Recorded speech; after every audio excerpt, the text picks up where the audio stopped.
I'm going to marry him. And I said it without thinking about it, for it just came out. The golden age of 70s era, when singer-songwriters couples captured the public's eye, such as Carly Simon and James Taylor. This pair had a magical beginning, both romantic and professional, but their union did not end like a fairy tale as fans wanted it to be. The duo was undeniably iconic, but also left an intriguing love story. Now at 81, Carly is ready to reveal what truly happened to her marriage with James. Carly Simon and James Taylor, a love story in music and memory. Carly Simon and James Taylor met in 1971 at the Troubadour, a legendary Los Angeles nightclub that served as a launchpad for many artists of the era. The chemistry between them was instant. Both had a shared love of music, mutual admiration, and a rising star quality that made their pairing feel like destiny. Within a year of meeting, they were married. Their wedding in November 1972 was an intimate affair, held in Simon's apartment in New York City, but it drew big attention due to their fame.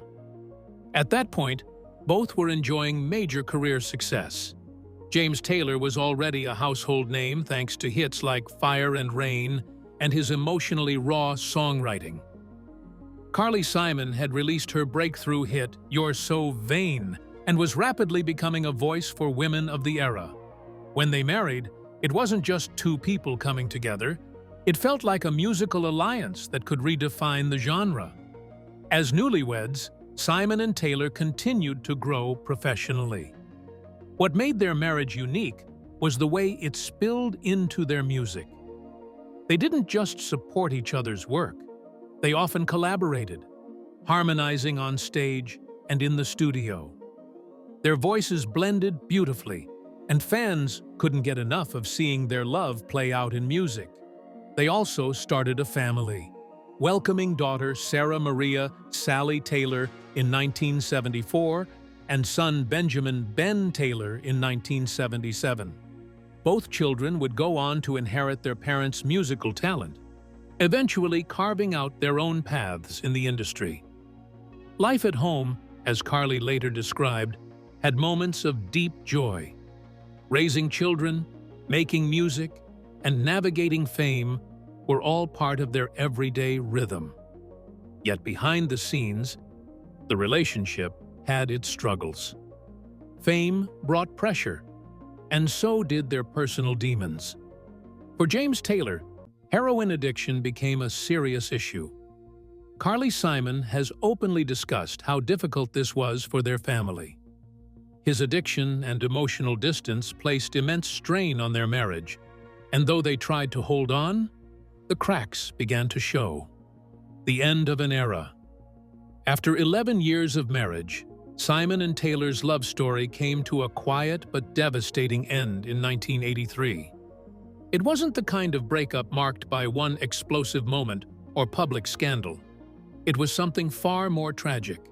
The slow erosion of intimacy between two people who had once shared a world, a stage, and a profound emotional connection. What began as a union between two of the most iconic singer-songwriters of their time gradually became strained under the weight of fame, personal demons, and unspoken hurts. For Carly Simon, the dissolution of their marriage was a wound that never fully healed. In interviews and in her hauntingly honest memoir, Boys in the Trees, she lays bare the profound loneliness that crept in during their final years together. She writes not of anger or betrayal, but of exhaustion, of how hard she tried to hold the marriage together even as it quietly unraveled around her. There is something particularly heartbreaking in the way she describes the distance that grew between them, not as something either of them chose, but as something that simply happened, like a fog rolling in, until one day they could no longer see each other clearly. Despite their shared legacy and the music that still echoes with the tenderness of their early love, their post-divorce relationship became distant and eventually non-existent. they did not stay friends. There were no public reunions, no warm catch-ups in later years. As of recent reports, Simon and Taylor no longer speak at all, a silence that seems all the more tragic given how deeply intertwined their lives once were. They raised children together, wrote songs about one another, and were for a time the embodiment of a creative, passionate partnership. And yet, despite the silence and the years apart, Carly Simon has said she still loves James Taylor. Not in the way she once did, not with the fire of romantic longing, but with a quiet, enduring affection, an ache rather than a flame. It's the kind of love that lingers long after the relationship is gone, rooted in shared memories, mutual respect, and the indelible bond of their children. In her words and in her silences, there's a sense that she never fully let go, not entirely. Perhaps she never could. Their story is not one of hatred or betrayal, but something more sorrowful. Two people who loved each other deeply, but couldn't stay together. And perhaps that's the most tragic ending of all. Not when love dies, but when it survives in silence, echoing through old songs and fading photographs, never quite finding its way back home. Fans still revisit their duets and draw meaning from the lyrics they sang, often wondering which songs were inspired by whom. Their love story has become a part of music history not just because they were both famous, but because it felt authentic. It had highs and lows, passion and heartbreak, creativity and conflict. Both artists have continued to have successful solo careers, and their work continues to inspire new generations of musicians and fans. Their children, Sally and Ben, are proof of the creative spark that their marriage once held. And even though they went their separate ways, there's a certain poetic quality to the idea that two such singular voices once sang together in harmony. Did you know that after James, Carly moved on and had other relationships that made it to the headlines? Let's peek into the romances after her marriage. Music inspirations. Carly Simon's love life has always intrigued fans almost as much as her music. It makes sense. Her lyrics are often deeply personal, and when she sings about heartbreak, betrayal, or passion, you can't help but wonder who she's talking about. Over the years, she's been linked to some pretty big names, and each relationship seems to have played a role in shaping both her personal journey and her songwriting. Before James Taylor, there was Cat Stevens. Carly dated him briefly in the early 70s, and it was a classic meeting of the minds situation. Both were rising stars in the singer-songwriter world and had a strong emotional connection. Carly has spoken fondly of him over the years, describing him as intense and gentle, and while their relationship didn't last long, it seems like one of those sweet but fleeting early career romances that just couldn't hold up to the chaos of fame. Then, of course, we can't skip over Warren Beatty. While their romantic involvement was likely short-lived, it's become legendary thanks to Carly's most famous song, "You're So Vain." For years, fans speculated that the song was about him, and while Carly never confirmed the whole song was about Warren, she eventually revealed that part of it definitely was.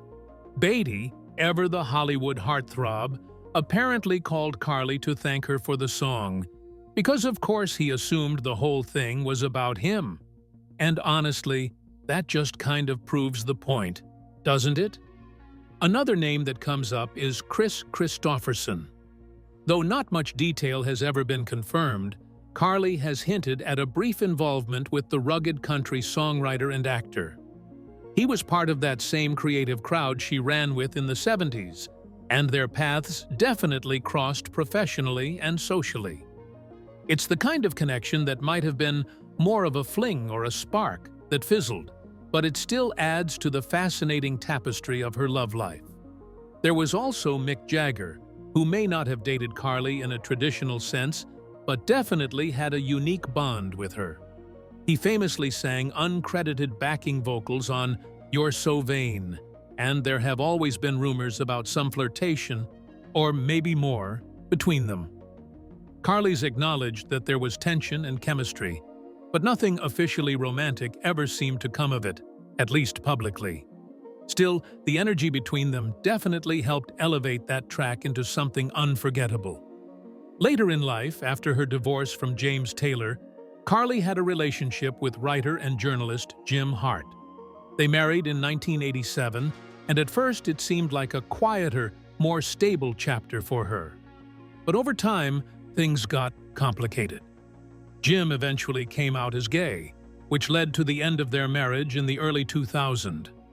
Carly has spoken candidly about the heartbreak and confusion she felt, but also about the deep affection and friendship that remained between them.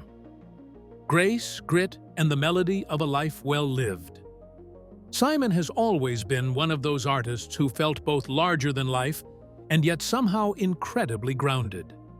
With a voice that could caress a lyric and a songwriting style that felt like opening a beautifully messy diary, Carly carved a permanent place in American music. Now, in her later years, she continues to embody that same mix of elegance, wit, and quiet defiance that made her famous, but with a new kind of wisdom that only comes from truly living. As she steps into her 80s, Carly Simon is a portrait of enduring spirit. She's not chasing trends or trying to relive past glory. Instead, she seems to be living in that sweet space where reflection and contentment meet. While the music industry has changed dramatically since her heyday in the 70s, Carly's legacy hasn't faded. If anything, her relevance has deepened. Songs like "You're So Vain" or "Anticipation" have become cultural staples, not just for their melodies, but for their emotional honesty. That honesty still defines her today. In recent years, Carly has taken a quieter public stance, choosing to live more privately on Martha's Vineyard, the picturesque island that's long been her sanctuary. She's been open about her struggles, grief, anxiety, loss, and that openness is part of what has endeared her to generations of fans. In 2022, she suffered the heartbreaking loss of both her sisters, Joanna and Lucy Simon, within a single day. It was a staggering blow.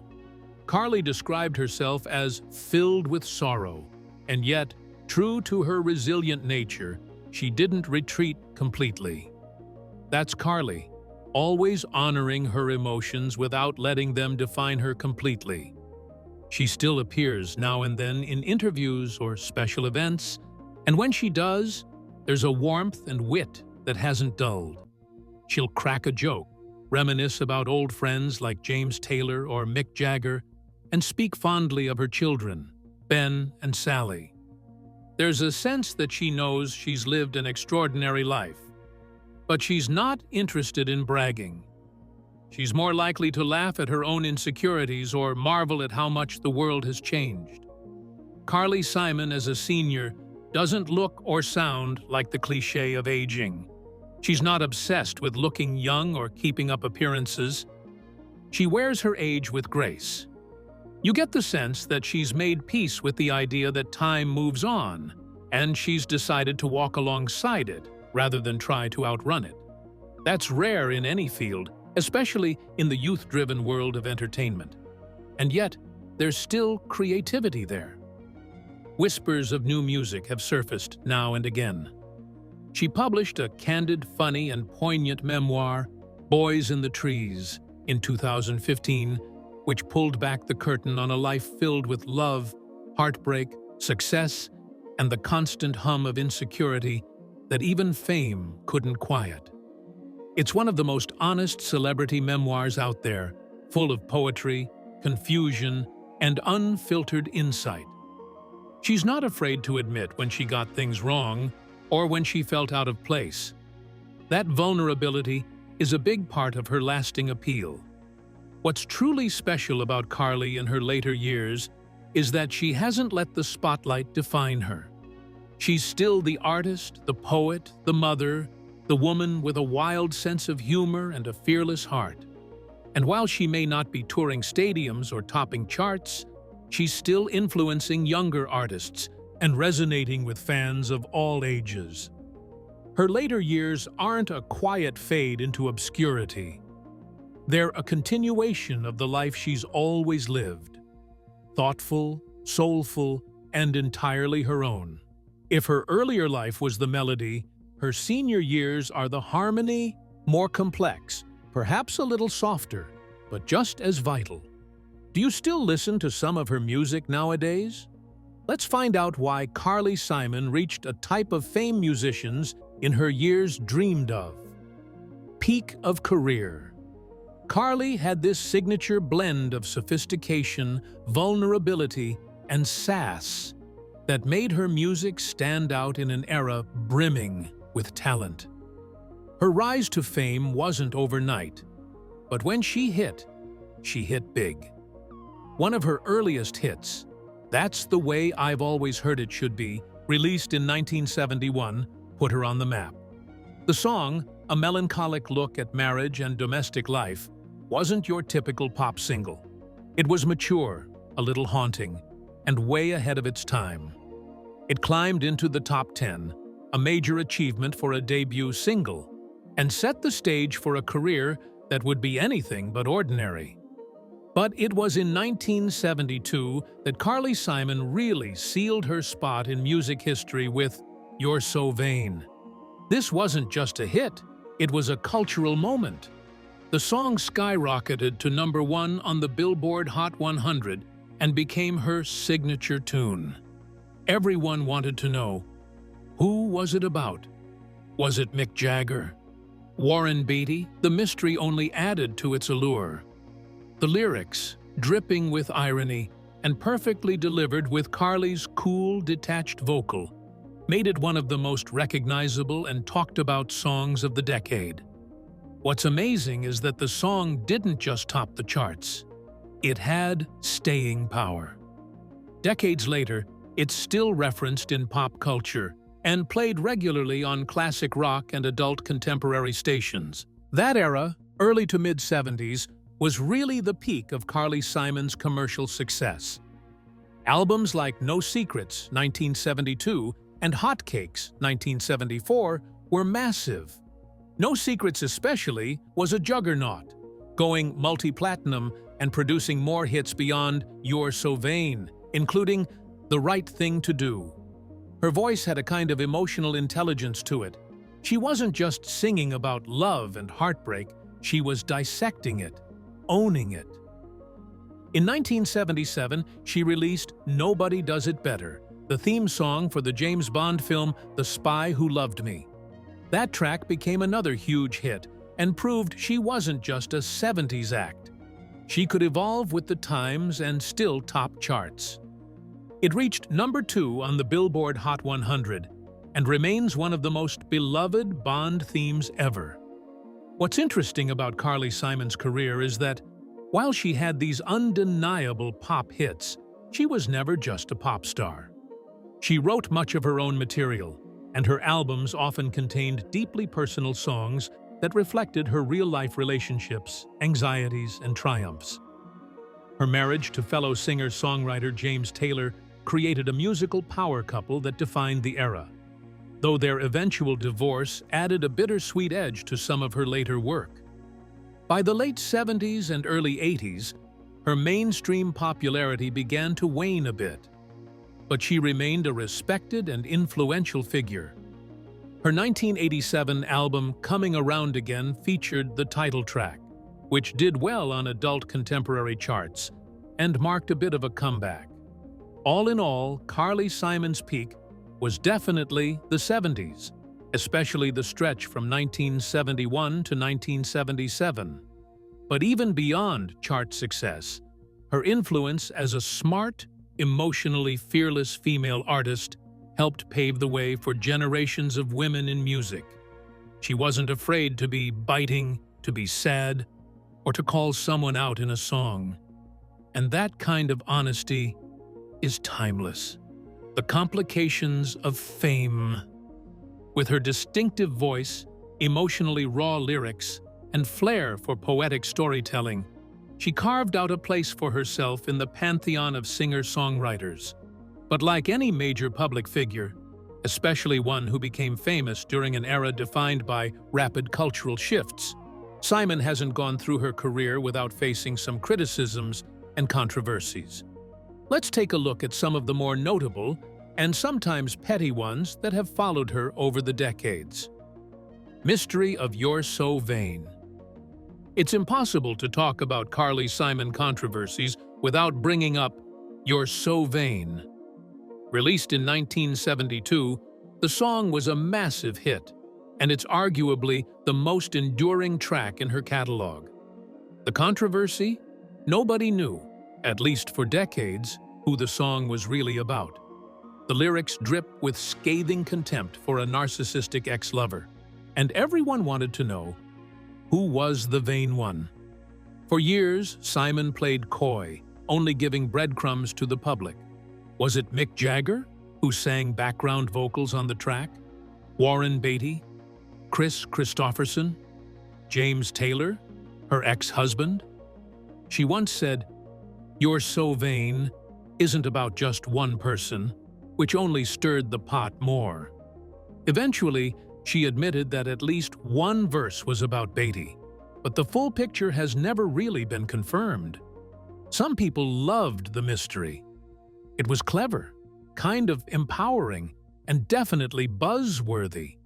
But others accused her of manipulating the media and fans for attention, turning the song into a long-running publicity stunt. Critics also accused her of being overly vindictive, suggesting that airing her dirty laundry through a hit single was a little too on the nose. Privileged girl problems.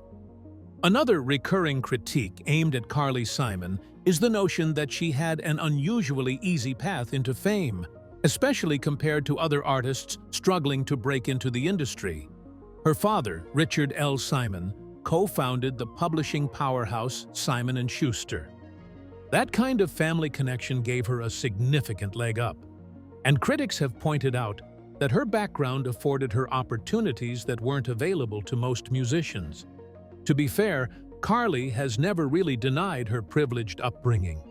She's written and spoken openly about growing up in a well-off, intellectual home. But that hasn't stopped detractors from accusing her of leaning into the bohemian chic image, while never having to deal with the financial instability that plagued so many of her contemporaries. Some critics see her lyrical vulnerability and emotional expression as performative, a kind of romanticized sadness that only rich people can afford to indulge in. Relationship fallout and feuds. Carly Simon's personal life has often been front and center, and sometimes not by her own doing. Her marriage to fellow singer-songwriter James Taylor was the stuff of 70s pop royalty. But their split was messy, and rumors about their relationship issues have lingered for decades. While she has spoken respectfully about Taylor in public, there have been moments of thinly veiled resentment, particularly around his absence from their children's lives. Taylor, on the other hand, has largely stayed silent on the matter, which some have interpreted as a quiet form of disapproval toward Carly airing private family matters. Critics have occasionally framed her as the one stirring the pot, accusing her of being overly candid in interviews and memoirs in ways that might have crossed personal boundaries. Feuds in the music industry. While Carly Simon has generally maintained a reputation as a thoughtful, artist-first kind of musician, she's had her share of beefs. She famously clashed with Clive Davis, the legendary record executive, especially over the direction of her music and promotion. Simon claimed that Davis didn't support her artistic vision, and even blamed him for the commercial failure of some of her later albums. Davis, never one to back down, shot back in interviews, suggesting that Simon was difficult to work with and unwilling to adapt to changing market conditions. She's also made pointed remarks about other artists, though usually not by name, which some have read as passive-aggressive. Her criticism of the commercialized direction of pop music in later years has rubbed some people the wrong way, especially when coming from someone who has clearly benefited from the industry's mechanics herself. Another less scandalous but frequently mentioned topic is Carly Simon's intense stage fright. Despite her fame and vocal talent, she's always struggled with live performances. In fact, her anxiety became so debilitating that she canceled major tours and avoided performing for years at a time. While fans have often been sympathetic, critics and promoters haven't always been so kind. Some saw her as unreliable or unwilling to engage with her audience on the same terms as other artists. This, in turn, led to a reputation for being difficult or temperamental, labels that often get attached to women in entertainment far more readily than to men. Still, the pattern of cancellations and low-energy shows did impact her reputation, especially during a time when touring was essential for staying relevant. Memoir backlash. Carly Simon's memoir, Boys in the Trees, 2015, earned widespread praise for its literary quality and brutal honesty, but it also sparked a bit of backlash. She shared a lot, from her struggles with insecurity and childhood trauma to her complicated romantic entanglements. Some readers felt that she overshared, naming names and recounting deeply personal anecdotes about people who were no longer around to respond, like her ex-husband James Taylor and her father. Others felt the book came off as self-indulgent at times, framing her life through a lens that didn't always acknowledge her own flaws. Critics questioned whether some of her recollections were too subjective or even slightly revisionist. In the end, it was a classic case of damned if you do, damned if you don't. When she stayed quiet, people accused her of being distant. When she opened up, some claimed she said too much. In many ways, her willingness to weather the criticism and even incorporate it into her art is part of what's kept her music relevant for so long. For all the drama and controversy, she's still standing. And in a career that spans over 5 decades, that's saying something. Did James Taylor continue to do music too? What happened to Carly's ex after their separation? A steady climb through the ups and downs. James Taylor has always seemed like an old soul. Even in his 20s, his songs carried a depth and weariness that made him sound like someone who'd already lived a few lifetimes. And in a way, he had. Taylor's early years were marked by emotional struggles, drug addiction, and stints in psychiatric hospitals. But despite the darkness, he managed to channel that pain into deeply personal songs that connected with millions. After his marriage to Carly Simon ended in 1983, they were married for about a decade and had 2 kids together, Ben and Sally. Taylor largely went quiet on the details of their split. Unlike Carly, who's been more open in interviews and her memoir, James has taken a more reserved approach to his private life. Some fans found that frustrating. Others respected his choice to stay private.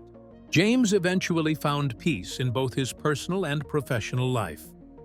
In 2001, he married Caroline Kim Smedvig, a director of public relations for the Boston Symphony Orchestra. They've kept things low-key, which seems to suit Taylor just fine. The couple has twin sons, born in 2001 via a surrogate, and Taylor has often spoken about how being a father again later in life gave him a renewed sense of purpose. Family has remained important to him. His children with Carly Simon, Ben and Sally Taylor, have both dabbled in music themselves, and while their relationships with their father have reportedly been complicated at times, Carly has mentioned estrangement in interviews, it seems like there's been some healing in recent years. A lot of artists from Taylor's era faded into nostalgia acts, but he's kept on going, quietly but consistently. He's released several albums in the 2000 and 2010, including October Road, 2002, and Before This World, 2015, the latter of which actually became his first ever #1 album on the Billboard 200, believe it or not. He's also continued to tour, and if you've seen him live in the last decade, you know he hasn't lost his touch. His voice is a little lower, a little weathered, but still full of warmth. The shows feel more like intimate gatherings than big rock spectacles. Lots of storytelling, calm vibes, and fans singing along to every word of Fire and Rain or Carolina in My Mind. Even in his 70s, he's been hitting the road pretty often. In recent years, he's teamed up with other legends like Bonnie Raitt and Jackson Browne, bringing together fans of that classic singer-songwriter sound for tours that feel more like reunions than concerts. These days, James Taylor has kind of settled into the role of elder statesman, someone who's seen it all, survived a lot, and come out with grace. He's been honored at the Kennedy Center, received Grammys, and even performed at political events, including Barack Obama's inauguration festivities and a memorial service for John McCain. He's also known for being politically active in a very James Taylor way, soft-spoken, thoughtful, not one to shout, but always willing to speak out when it matters. Of course, even now, people sometimes bring up Carly Simon. It's inevitable. They were such a high-profile couple at their peak. Two poetic minds, both beautiful, both gifted, both famous. But James rarely speaks publicly about their relationship. When he does, it's usually brief, respectful, and somewhat distant. Some fans have long hoped for a musical reunion or a public reconciliation of sorts, but that ship seems to have sailed. Whatever happened between them, it seems like James Taylor has chosen to keep it in the past. As of now, James Taylor is still living a quiet, creative life. He splits time between homes in the Berkshires of Massachusetts and Martha's Vineyard, both deeply New England spots that match his mellow, earthy vibe. He writes music, spends time with family, and continues to play shows when he feels like it. He's not chasing the spotlight, and he doesn't need to. His legacy is secure. His fans are loyal, and his songs still mean the world to a lot of people. James Taylor, in later life, is kind of what you'd hope he'd be. Peaceful, reflective, still creating, and still managing to sound like home. Have you heard one of their songs yet? Let us read your comments in the section below. You can subscribe to the channel for more.